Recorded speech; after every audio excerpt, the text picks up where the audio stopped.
All right, guys, I got Jaimee Bull here, and we're going to talk about something that I think a lot of people know, but maybe we'll say something in a different way that will spark a thought or a concept or a feeling when we get into the nuts and bolts of what Jaimee's going to talk about, which is, I think for me and for her, possibly the most fundamental aspect of skiing, which is stance. Is that correct? Correct. Why? Yeah, I think stance is definitely a huge part. I mean, everything starts from your stance. If you stand on your ski properly, ski's designed to work in a certain way. So if you put your body in a certain spot on the ski, it's going to react better than if you're in the wrong position. Okay, what does that mean? Putting your body in a so, good spot on the ski.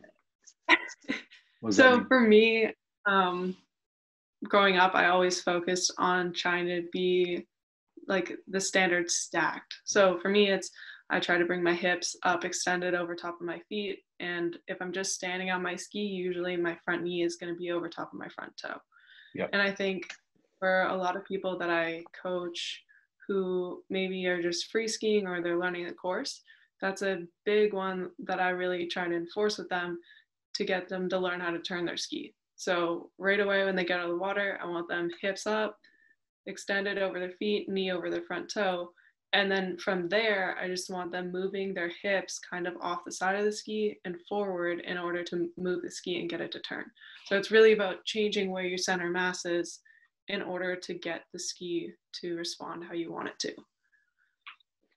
How are there any cues? Are there any like words or thoughts that, or a concept you can give somebody to like actually make that stance or that change in stance happen? Like what tool, what do you generally tell people to get them to try to make a change with regards to stance? Generally focus on their knees. A lot of times if people can, it's an easy one for them to be aware of. So it's to bring their knee over top of their front toe.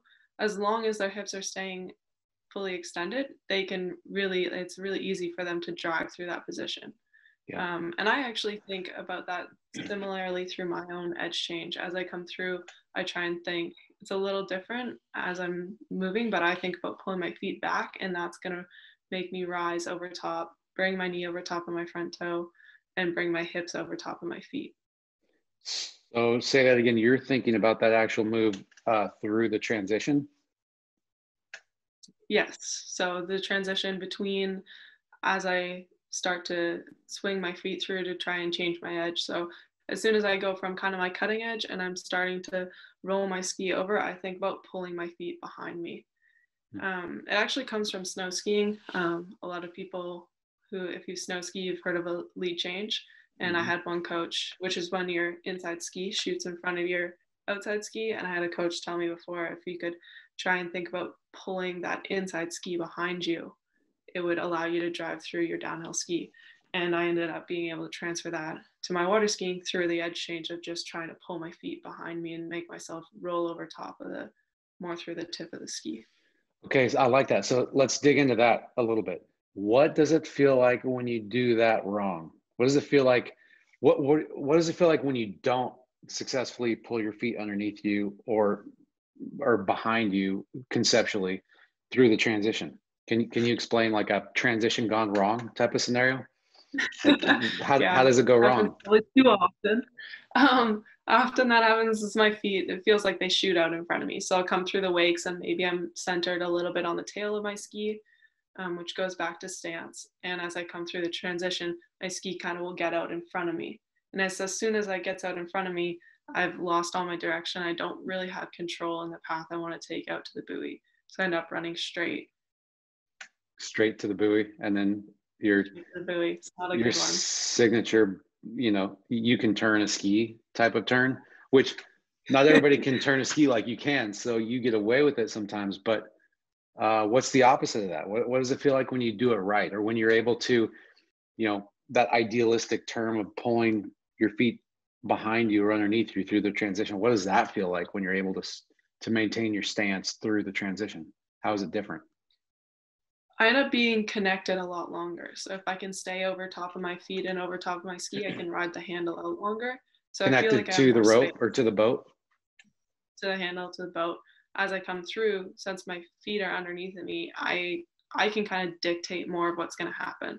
So I can ride the handle and my ski kind of up, further up on the boat, and then I can decide when I want to swing my feet and kind of move through and initiate the turn so that I can decide where I want apex to be, pretty much. So what would you say to people? Because I feel like if people hear what you just said a moment ago about your idea of trying to pull your feet kind of underneath you or behind you, if you will, through the transition, a lot of people are going to be like, that sounds crazy. Like, of course, Yeah. of course you want to project your ski outbound. So what's one thing you've used that you can think of in your own skiing, in your own like training, to help you get over that fear of, like, a lot of times I hear people say, well, I'm going to go out the front if I don't let my ski shoot, or I'm going to not get my width if I don't let my ski shoot outbound. What mental battles have you been through, and what tools have you besides pulling your feet underneath you, what concepts have you used to help you get over the hump of, like, no, I don't want my ski to shoot in front of me or outbound. I want to actually control that. How have you been able to work through some of those old ways of thinking that a lot of people might still be stuck in? I mean, I think at the end of the day, it's just being willing to try things. You don't really know what's going to happen until you try it, and you're not going to improve unless you feel something different. So for me, mentally, is trying to find a different feeling. And at the end of the day, it might be good or bad. But that will be kind of like, at least gives you an opportunity to feel something different. I've also been lucky enough to work with people like yourself and some of the other guys who have really pushed me in order to try these new things. So I think that those two would be the biggest things, is just we're gone. We got packages being delivered right That's now. awesome. What do you got? You got what's being delivered right now? Anything I don't good? know, actually. No? Maybe it could be something fun. I'm not sure. Maybe milk, or like a new dry suit or something. Maybe. Just FYI, can you tell people that the first time you ever skied in a dry suit, was that recently? Which is hard to believe, by the way. Yeah, my first ever dry suit experience was like 2 weeks ago. Grew up skiing in Canada, skiing the day the ice comes off the lake, when there's snow, when it's snowing, when there's snow on the ground, and I've never skied in a dry suit until I turned 20. That's ridiculous. Maybe do what you got to do. Yeah, exactly. So that's going to feed into a different topic we want to talk about. But to stay on stance, I feel like this applies to every level of skiing. The problem, it's not sexy, it's not fun to talk about, it's not fun to beat like a dead horse, which is what you have to do to actually improve in stance, because stance is, in my opinion, the most fundamental thing. But to your point, this is the cottage skier, this is the pro skier, this is like everywhere in between. People should be really assessing this on like a weekly basis. What's their stance look like? What do they need to improve at every point in the course, whether it's acceleration phase, the transition phase, or the turning phase? And yes, that's, I would agree. How much of this idea has played a factor in your success in the last couple of years? You know, like what percentage of what you've been working on has had something to do with stance, getting your knee lined up over your front toe, like anything in that regard? Can you put a number on it? I don't know about a number, but definitely a lot. I would say like most of the things kind of build off that, at least. So most of my keys, somehow, if you kind of like filtered through them, their base would still be off stance. Yeah. So I would say majority of the things I work on do come back to stance, especially in the past couple of years. But definitely growing up as well, as like those were, it seems like throughout my entire ski career, those have been the things that I've always focused on. What equipment things or equipment setup, in your opinion, can help people, whether it's binding, fin, whatever else? What equipment setups can help people achieve this, or can help people move towards better stance? I mean, finding a ski and a binding setup that allows you to feel balanced. So I know I can hop on different skis and it might take me a pass or two before I find really my balance point on that ski. So I think if you never have that balance point on your ski or you don't really feel comfortable, I think you're going to need to find that before you can work on it yourself. Um, and then also bindings, I think, are a big one. Like I ride the Syndicate hardshell, and I was on a binding system that was pretty similar to that before, but I'm not sure if people listening to this know, but the Syndicate hardshell pretty much has kind of like, it has a injection molded little base that's underneath of where your boot goes. So any movement you make is directly connected to the ski. And I think that helps a lot when you're learning where like about your stance, because any movement you make, you're automatically going to feel it on your ski.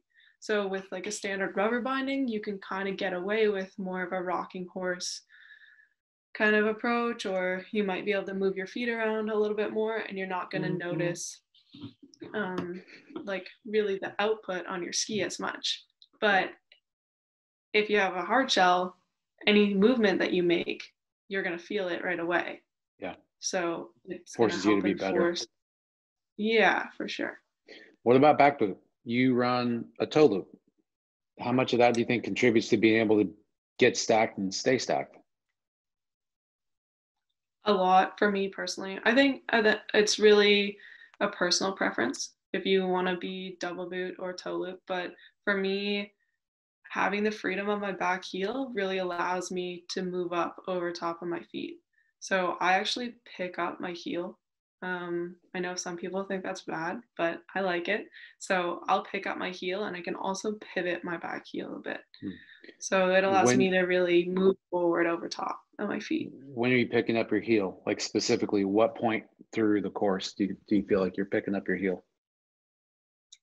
As I'm moving in, so like even as I pull up from my gate, kind of when I pull up and I rise over top of my feet, my heel will lift.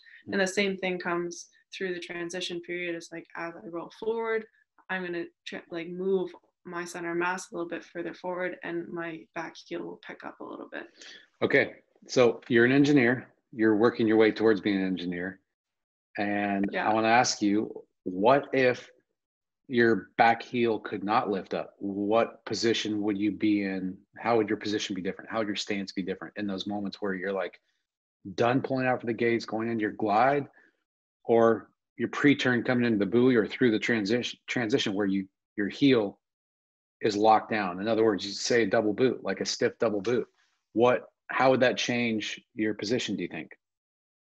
If you couldn't lift your back heel? I would have to have a little more weight on my back foot, unless you have really flexible Achilles.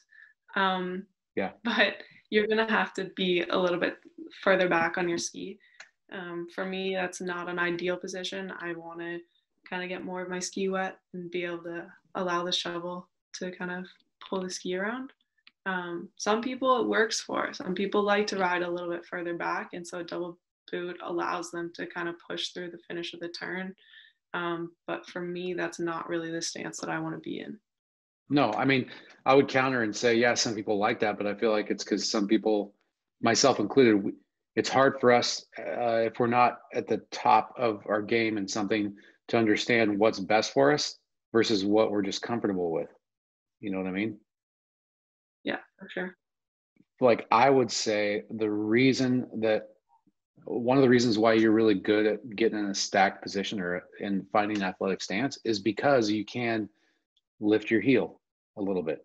Besides the fact that you've got a great background in snow skiing and just being able to move on sliding surfaces really well. You're already good at that. But my point is, if you can't lift your back heel, and I know this to be true for myself, if you can't lift your back heel, like you said, you'll tend to be a little bit further back. The reason is when you go to make the move to get your front knee over your big toe, just like you're talking about, or you go to make the move forward, whether it's in the pre-turn or it's on the acceleration phase or it's in your gate glide, your back heel will instantaneously start to pick up on the tail of the ski. Your back heel is going to be held. So as you move forward, you're going to be imparting like a nose down torque on the ski.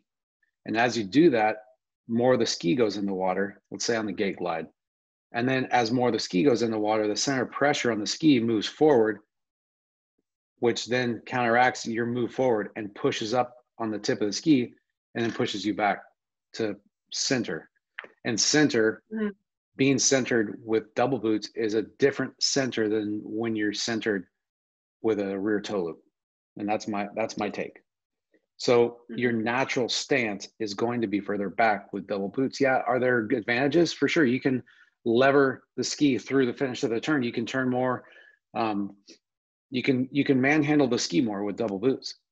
But there's a reason why the best skiers in the world, you know, historically, Andy Mapple, you know, Nate, Freddie Winter right now, a lot of skiers have transitioned or have always been with a rear toe loop.